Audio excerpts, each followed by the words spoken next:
Good morning, listeners of Hot Topic and Fresh News. Today is Saturday, June 30th, 2024. We're bringing you a critical update from Doha, Qatar, where the United Nations is set to hold a landmark meeting with Afghanistan's Taliban. This marks the first such engagement since the Taliban took control in August 2021. Top on the agenda are sustainable peace, the observance of international laws and human rights, and efforts to combat narcotics.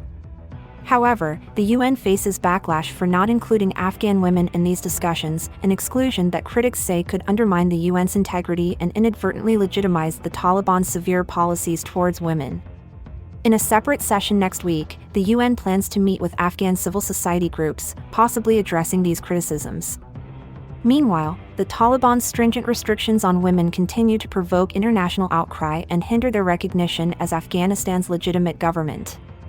More on this as the situation develops. Stay with us for continuous coverage on these pressing global issues. Good morning, everyone. This is Emily Norma, your anchor at Hot Topic and Fresh News. And I'm David, here with you as well. Glad to have you all tuning in. Don't forget to subscribe and turn on notifications to stay updated on all our episodes. Now, straight to the hot topics.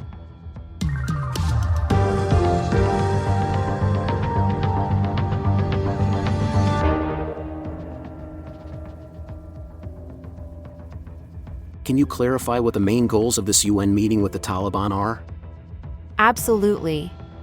The gathering in Doha is centered on achieving sustainable peace, ensuring adherence to international law and human rights, and counteracting narcotics efforts.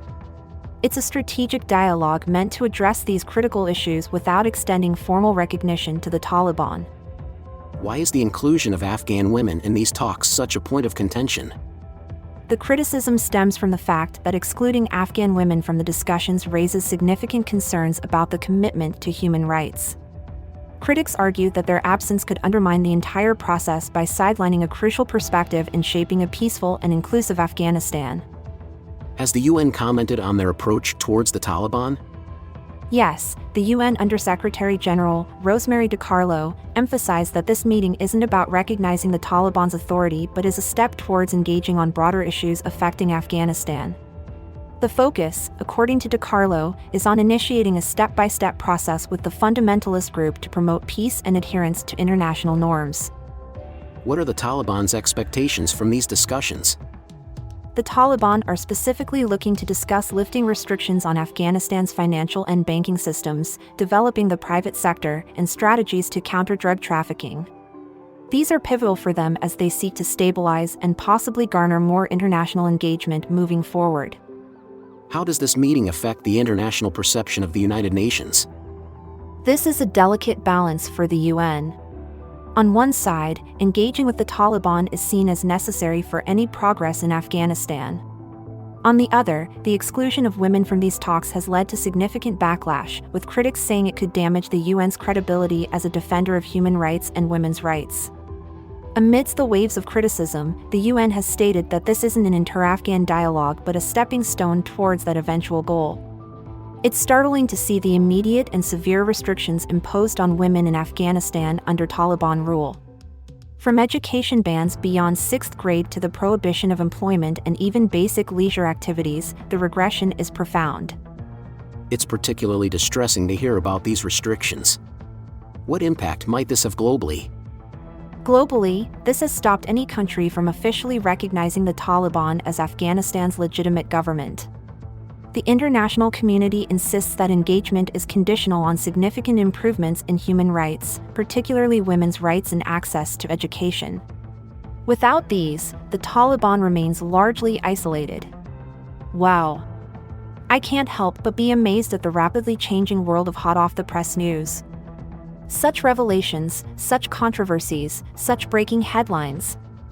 It's quite something, isn't it? What's your take, my dear audience? Are you enjoying the content? Don't forget to smash that like button, okay? I'm absolutely engrossed in these updates, and I hope you are too.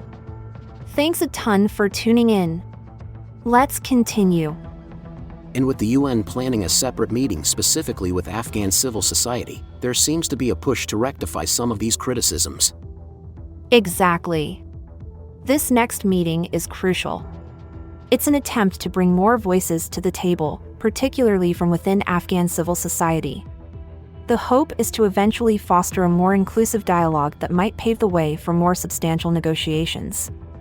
As we look at the broader picture in Afghanistan, the situation remains incredibly challenging.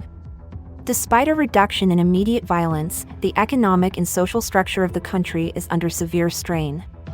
The Afghan economy, already teetering on the edge before the Taliban's takeover, has been hit hard by frozen bank accounts and international sanctions. And with the skilled workforce dwindling due to massive emigration, what are the prospects for recovery? The prospects are grim. With poverty rates soaring and the economic activities stifled, the path to recovery seems long and arduous.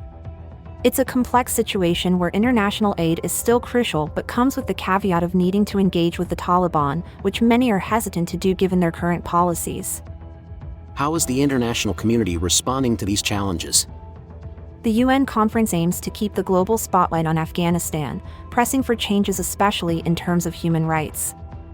However, tangible progress is slow, and the international strategies often hinge on the Taliban making reforms, particularly concerning women's rights, which, as of now, remains a distant reality.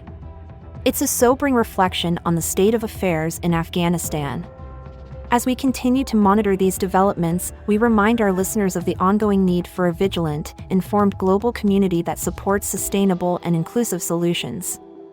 Stay with us as we delve deeper into this crisis in our upcoming episodes. Thank you for tuning in today. Thanks for tuning into Hot Topic and Fresh News today.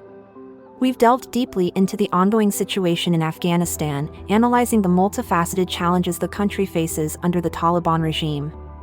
Your engagement with our discussions is invaluable.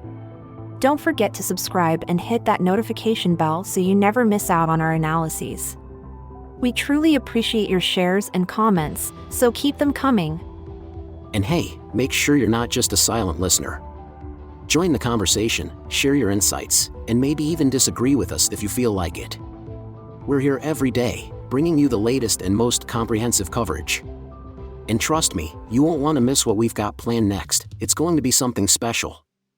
We're both incredibly grateful for your continued support and interest.